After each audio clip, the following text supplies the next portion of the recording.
APLD stock analysis. Should you buy or wait? I'm answering this in this short 1-minute video.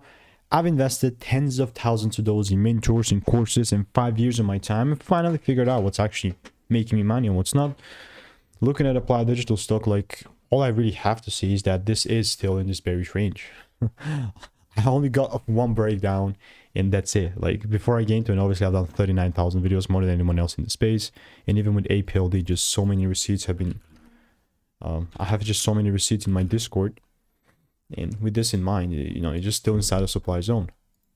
Like, I got the first break but never the second, so this still holds true. Supply zone is still a very good place where I can sell, but I'm only gonna sell if the rules are met, and if not, it's all good, right? So all I'm gonna keep doing here in the meantime is I'll keep waiting. And if you want to learn how I'm making $5 per month trading, click the first link in the description and get my free emails. Okay, if you have any questions, obviously comments are not off limits to you, but I'll see you in the next one.